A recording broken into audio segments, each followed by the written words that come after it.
Hey, welcome to my channel. Thank you for joining me. Just in case this is your first time here, let me introduce myself to you. I am DeBorah McCampbell. I am a board certified trichologist and a cosmetologist. I am the owner of Xplicit Hair Studio and Xplicit Hair Restoration, located in the beautiful, sunny San Diego, California. Welcome. Hey, so let's get into why I'm here today. Today I want to talk to you about stress-related hair loss. Yes, stress-related hair loss is a real thing. The medical term is called telogen effluvium. I believe effluvium is French. It do sound pretty, but it ain't pretty.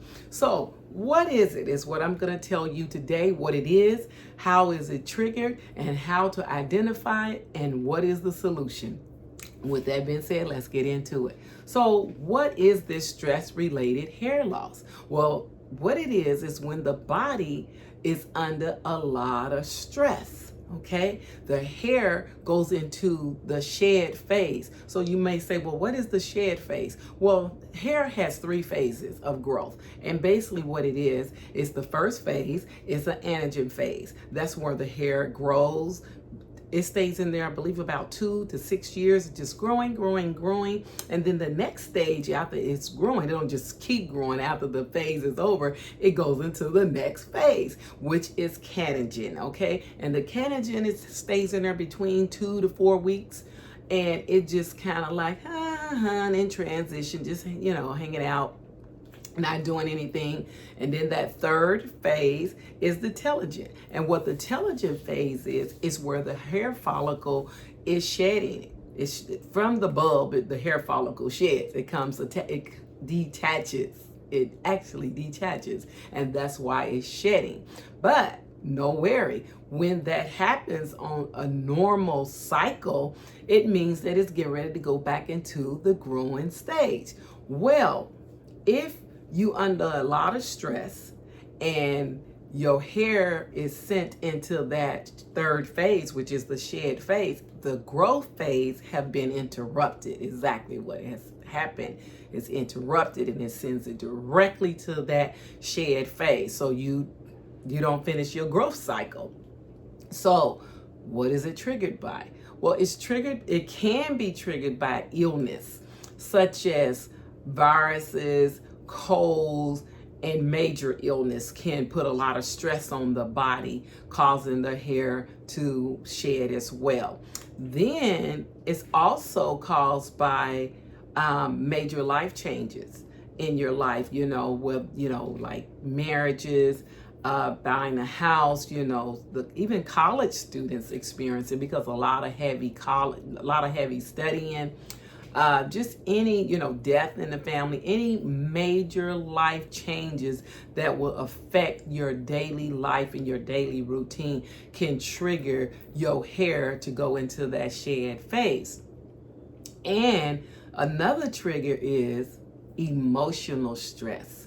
Yes, emotional stress. I think we as women, we deal with a lot of emotional stress on a daily basis because we wear so many hats and we multitask. We do a lot of multitasking, many of us. We get the job done, but it doesn't mean that we're not under stress, okay? So how can you identify if you are actually experiencing stress-related hair loss? Well, you're going to have increased shedding, more shedding than you would normally have. And you will be able to identify because our hair sheds every day between 50 to 75 strands of hair, also depending on the length. Some can shed between 50 and 100 strands of hair. But we do shed hair. That's how the hair cycle, growth cycle is, and hair replaces itself. So, but if it's a not so normal shed it's going to shed more than it normally does. Then also the density. I experienced some stress-related hair loss my own self. My hair was much thicker than what it is now, but I had COVID. So 2-3 months down the line, my hair started thinning out. I noticed that my density was thinner. So my hair is coming back now. So I'm really happy about that. But also you can identify it if you're having thinning all over your whole entire scalp. Yes, you know, you can feel in certain areas of your hair that probably had more density, and now you're feeling in there and it feels thinner. Also, when you do a part, if your part is wider than what it normally is, so you probably could be experiencing some stress-related hair loss.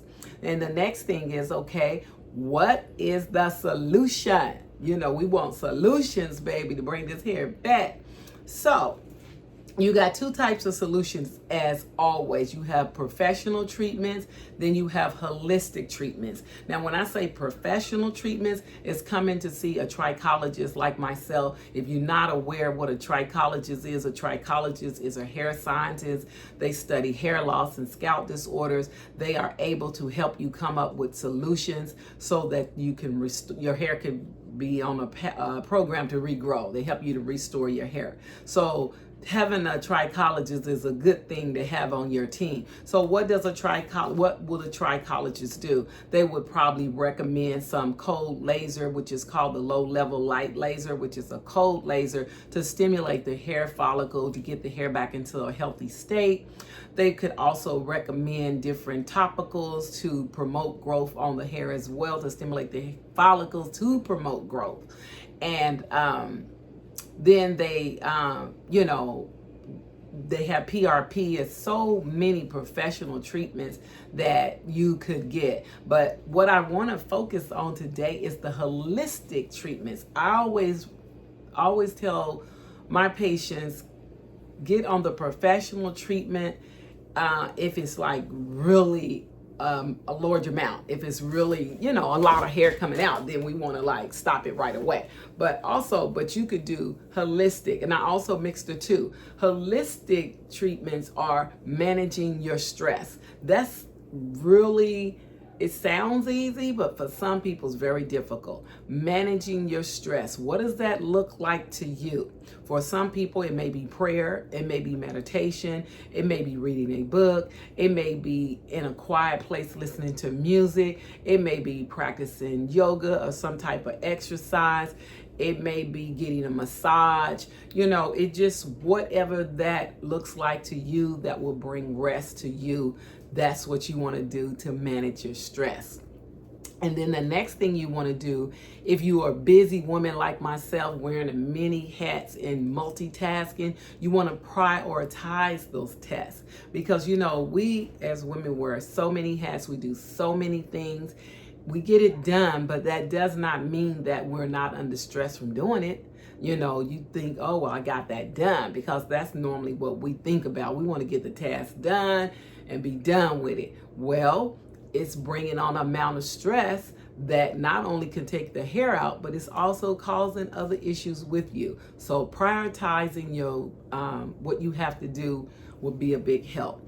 And the next thing that you could do is if you got a lot of pressure on you from individuals. Sometimes, you know, we got that demanding boss, sometimes with the children, the husband, the friends, whatever. You want to set some healthy boundaries.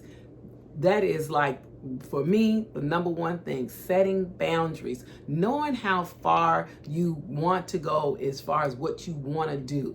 Knowing those, and don't be afraid to let people know, you know, hey, I can't do it. You know, some people can't say no. So, you know, set those boundaries, and that'll help you manage your stress. Then to get the hair back, once you manage that stress though, the hair is going to come back. But to get the hair back, you could use a topical hair stimulant as well. One of the peppermint oil, rosemary oil, those are stimulants. But remember, if you're looking at essential oils to use as a topical, you have to mix that with a carrier oil, okay? So I hope you understand a little bit more about stress-related hair loss. I'm not sure if I told you the medical term was telogen effluvium. I think I did. But anyway, if you hear it again, you'll know telogen effluvium. Telogen is the third stage of the hair phase growth, okay? And it's a stress-related hair loss. And so recap, what it is when the body is under stress. okay? You shed hair more than normal going into the shed phase. It can be triggered by illness, major life changes, and emotional stress, okay? And so you identify it. How? Increased shedding, density loss, and thinnings all over the scalp. And your solution, manage your stress, and it'll come back. I hope that was helpful to you. Thank you so much for watching. Do me a favor. Can you hit the like button and subscribe? I would really like that. And also, if you set the notification bell, you'll know when I'll come back and bring you some more good things. Thank you so much for watching. Until next time, have a fantastic day. Bye.